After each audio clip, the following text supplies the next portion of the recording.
So hello, what's up mga ka-J-Vlog? Welcome ulit sa panibagong video. And for today's video, ayan, magre-review na naman tayo ng isang Android smartphone. At ito ang Tecno Spark 20 Pro review ngayong 2024. Maganda pa kaya to? Tara mga ka-J-Vlog, check natin.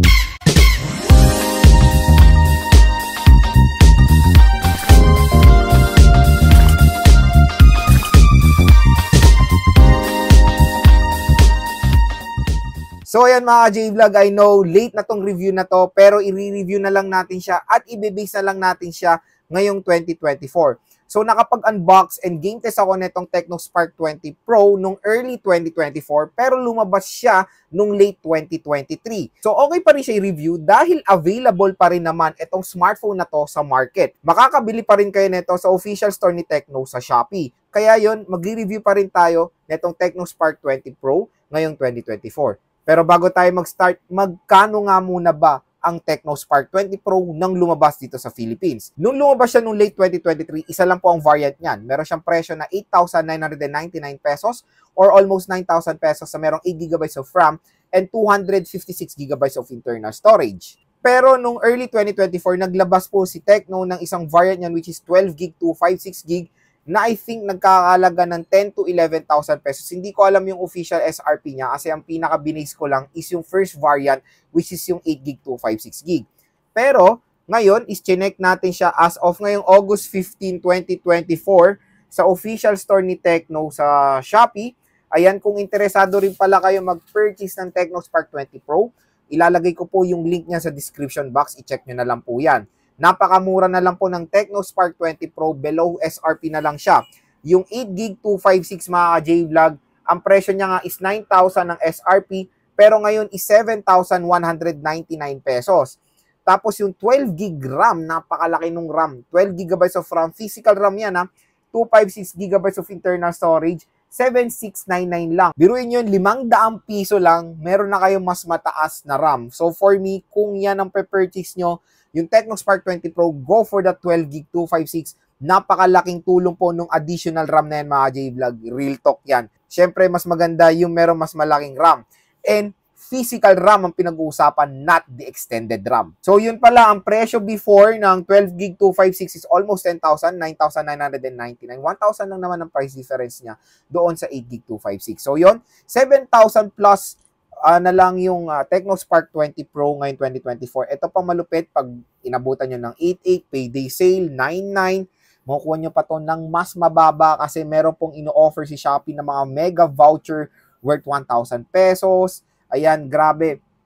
So, may possible na makuha nyo pa to ng 6,000 plus itong Tecno Spark 20 Pro ngayon 2024. So, dyan natin ngayon i-base itong smartphone na to, hindi na po sa kanyang SRP. Pero, pag bibili kayo sa mall, not sure ngayong 2024, pero kasi pag bibili kayo sa mall, ang sinusundan karamihan is yung SRP or yung suggested retail price. So kung nakita kayo sa mall neto na ganyan pa yung presyo, is mag-isip-isip kayo na mas okay pa rin yung presyo niya sa online, na mas okay pa rin yung presyo niya sa online, makakatipid kayo.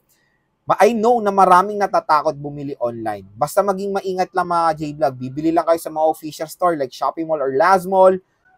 Ugaliin nyo rin i-unbox. Ugaliin nyo rin i-video while unboxing para rin naman sure kayo, diba? So, ganun din kasi ginagawa ko kahit na umorder ako sa mga official store is video ko yan. Kasi ako, syempre, may takot din ako sa ganyan eh. Kasi nakikita ko kahit sa mga iba na umorder sa official store is meron nagiging discrepancy sa delivery. Doon nangyayari yan eh. Nakakatanggap sila ng walang unit. Kaya, ugaliin yung i-video mga J-Vlog para meron kayong proof. For example, mawala yung unit nyo upon delivery. So, yan. Kung interesado nga kayo sa Tecno Spark 20 Pro, ilalagay ko po yung link niyan sa description box. So, dito nga sa ating review, tatalakayin natin kung sulit pa bang bilhin ang Tecno Spark 20 Pro. So, next on mga J-Vlog, gusto kong i-share sa inyo yung mga magandang features ni Tecno Spark 20 Pro na bakit maganda rin siyang i-consider i-purchase ngayong mid-2024. Number 1, sa kanyang display. Yung display kasi nito mga J-Vlog, napakalaki, 6.7 inches, so almost 6.8 inches na. Ang maganda pa doon, 120 screen refresh rate, punch hole pa, mataas pang resolution, Full HD plus 1080p. So, Maganda yung display niya, bagay na bagay, lalo na sa kanyang presyo ngayon na 7,000 plus, is super duper sulit. Kaya kung gagamitin nyo ito, paniguradong ma-enjoy nyo yung viewing experience nyo sa Tecno Spark 20 Pro. Number 2 sa OS. So, meron po kasing variant ngayon ng Tecno Spark 20 Pro na 5G, na medyo expensive, mid-range variant siya, 10,000 plus. So, itong Tecno Spark 20 Pro is the G99 chipset ang nilagay nila dito sa smartphone na to, which is okay naman. Okay ang G99. Alam ko maraming nagbabash ngayon sa G99. Low power, ganyan-ganyan. Pero kasi isipin nyo rin mga ka-J-Vlog yung presyo. Biruin nyo sa 7,000 pesos, hindi lang naman kasi chipset ang ifo-focus ng isang brand.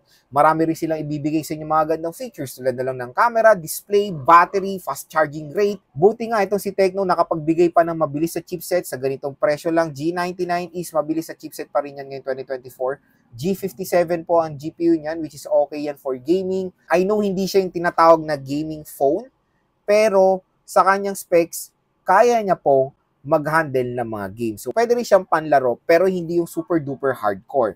For example na lang, ML, COD, kaya niyan sa high settings, na walang kahirap-hirap. Genshin, high settings, meron tayong mga na-experience sa few frame drops, even Firelight 84.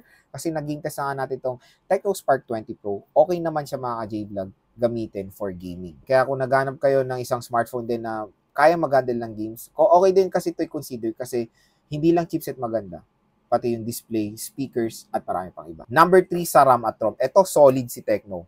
Dahil nga yung pinakamataas sa variant, 12GB of RAM, ang sarap pakinggan. Tapos, 256GB of internal storage. Tapos, yung presyo sa Shopee, 7,700. Grabe naman, napakamura mga J-Vlog. Bihira lang natin makikita ang 12GB of physical RAM sa ganyang presyo. Kaya, napakasulit. Tapos, kung wala kayong 500, meron namang 7,200, at meron naman silang 7.2, which is 8GB of RAM and 256 of storage. Napakasulit din. Pero maghanap na kayo 500 piso dahil ang laking tulong ng 12GB of RAM. RAM at ROM, hindi madamot si Tecno. Napakaganda po. Maganda po yung in-offer nila. Number 4 sa camera, jump pack din ng camera. Main megapixel is 108 megapixel. Front camera is 32 megapixel. So, nakapag-camera test na ako dyan, magpapakita rin ako ng mga photo sample niya sa later part ng ating video. Maganda rin po ang mga photo samples na ma-provide ng Tecno Spark 20 Pro, mapa rear or front camera. So, yun. Hindi lang siya maganda sa gaming, display, camera, ay makakapag-provide din ng magandang quality ang Tecno Spark 20 Pro para sa inyo. Pang-5 is of course yung dual stereo speakers. So, solid din ang speaker nito, napakalakas. May enjoy nyo yung immersive sound na mapoprovide ng Tecno Spark 20 Pro sa inyo. Mapa games, mapa movies, ayan. Paniguradong hindi kayo bibigyan ng tunog lata netong Tecno Spark 20 Pro. Immersive sound para sa inyo, bibigyan kayo ng smartphone na to. So, yun lang mga ka-J-Vlog, yung mga nagustuhan kong features dito sa Tecno Spark 20 Pro. Jump pack din naman ng features nito. Lalo na solid yung presyo, 7,000 pesos, di ba? Sa ganyang presyo, is super sulit ang mapoprovide na specs. Kaya sana nakatulong po sa inyo itong mga pinrovide ko sa inyo mga advantages ni Tecno Spark 20 Pro. Ni Tecno Spark 20 Pro kung nagde-decide kayo bumili na itong smartphone na to ngayon 2024.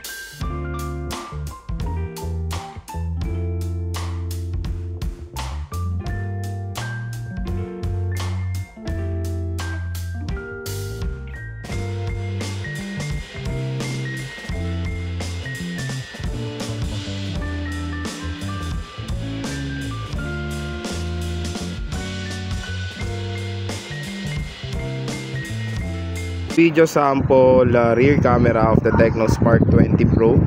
So ang pinakamax resolution niya is Full HD 1080p. Ang pinakamax resolution niya is 2K resolution. Pero itong gamit natin ngayon is Full HD 1080p at 60 FPS. So ayan yung quality niya.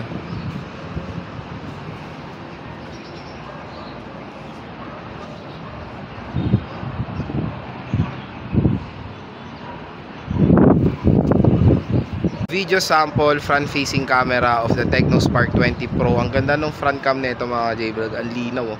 So pinamax resolution niya is 2K resolution, pero ang gamit din natin is Full HD 1080p at 60 fps.